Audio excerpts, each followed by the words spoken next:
We live in Grenada. We've been here for a couple of weeks now, mainly to get the lift out and boat work done, but also to see some of the country, which has been awesome.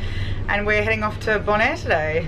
We're feeling a little bit nervous because we haven't really been sailing any long distances since the Atlantic crossing, which was about a month and a half ago, and we've got about 400 nautical miles to go to Bonaire.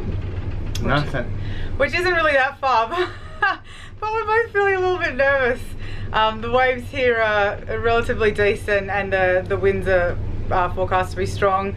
There's also a need to keep off the Venezuelan coastline when we go on the way to Bonaire, because there is a fair amount of pirate activity around there. So there is documented pirate activity around Venezuela. Like once a year. So we need to stay a certain distance off the coastline, and we also turn off our AIS transponder so that no one finds us.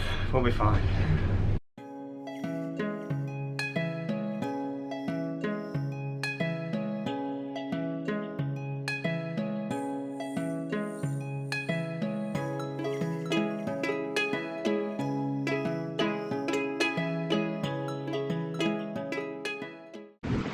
It's just about sunrise on day 2 of our passage to Bonaire.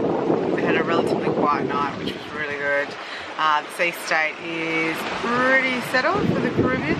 It's still been rocky, but it hasn't been as bad as what we're expecting. We've got quite a few ships around us right now, including some tankers and some cargo ships and some passenger ferries. So we've turned our AIS back on, just about to watch the sunrise and hopefully enjoy another relatively calm Caribbean day.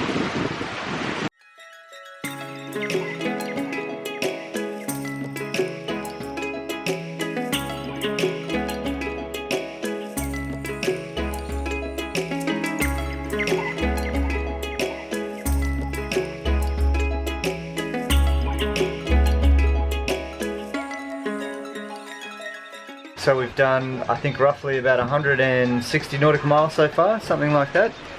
Not really much to report other than it's been a really awesome sail. Great following winds, following seas, chugging along at just a decent 8.5 knots now, which is pretty good. Only our Atlantic crossing was a bit more like this. Anyway, pretty happy.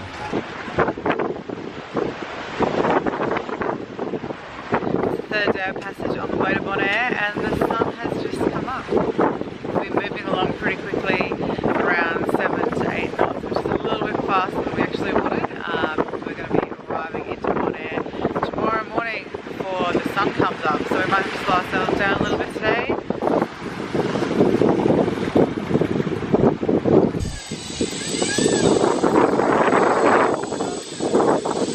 So this incredible thing just happened.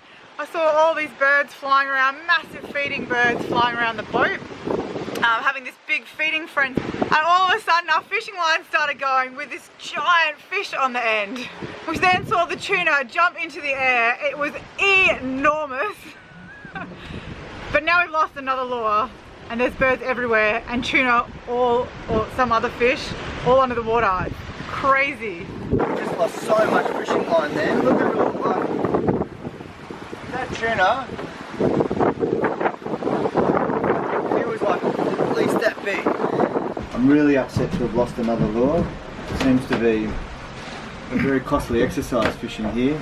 But at the same time, I'm probably pretty happy we didn't try and land something that was way bigger than we could have done safely on the boat, because it's pretty choppy seas and we probably would have had to cut the line anyway.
just leaving Bonaire after only spending 2 nights here.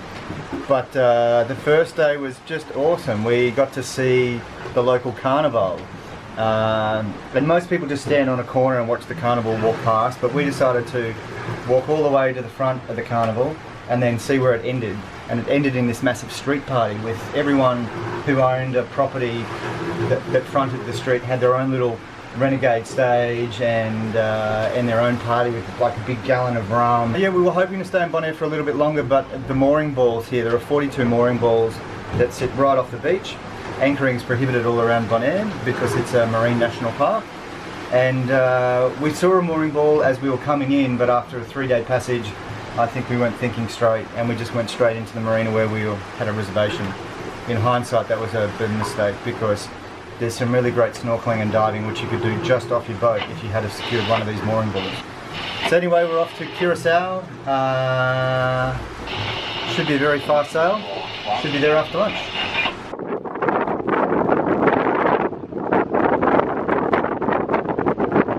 We made a stop on the way to Curacao at a place called Klein, Curacao, which basically means Little Curacao. It's about 12 nautical miles off the anchorage that we're heading to tonight. It's an uninhabited island. It's got some interesting stuff to have a look at. There's a couple of shipwrecks and a deserted lighthouse, which is pretty cool.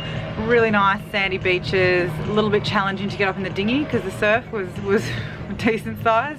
Nice stop here for lunch, bit of snorkeling and hanging out with some turtles around the boat.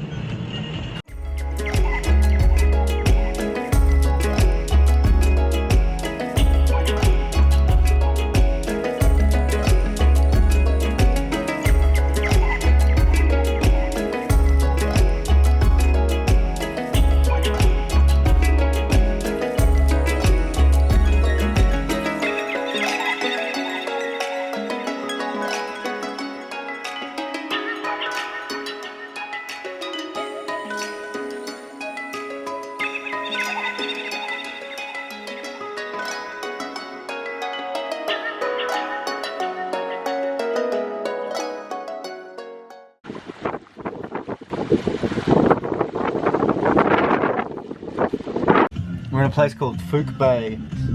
There's a really popular anchorage just up around the corner which seems too popular and people drag anchor on top of each other and there's no one here. We've got the place to ourselves. It's really nice.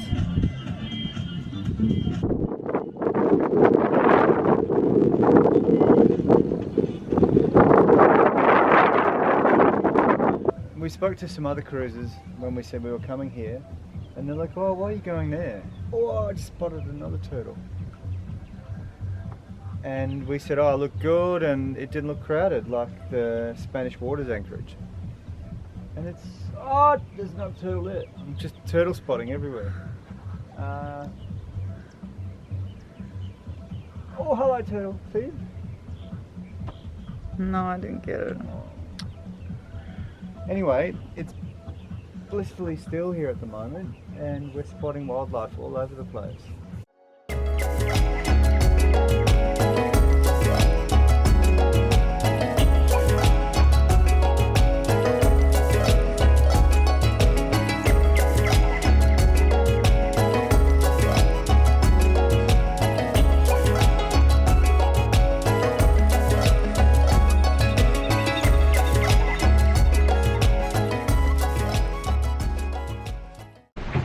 After 2 nights in Fuik Bay, we've had to leave to go to the capital of Curacao called Willemstad to check in. Had a really awesome time in Fuik Bay. It's so unusual on our trip, and especially in the Caribbean, that you have an anchorage all to yourself, and to have such a beautiful location all to ourselves for 2 nights was really special.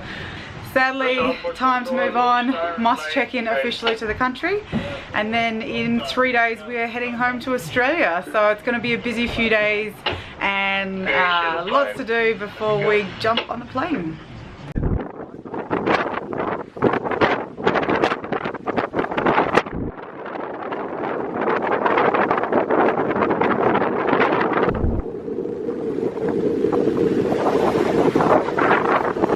Confusion this morning about whether we can enter the harbour and who has way, and the Port Authority said we could go for it, then the pilot of this tanker said no, we had to wait.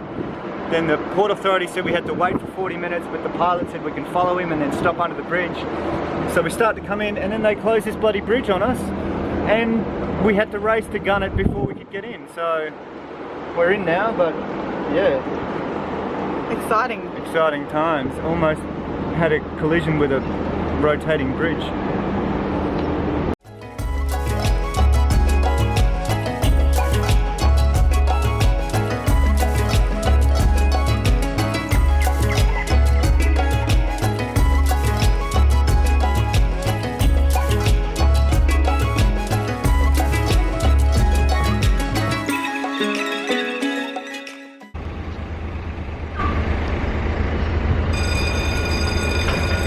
The bridge is about to open.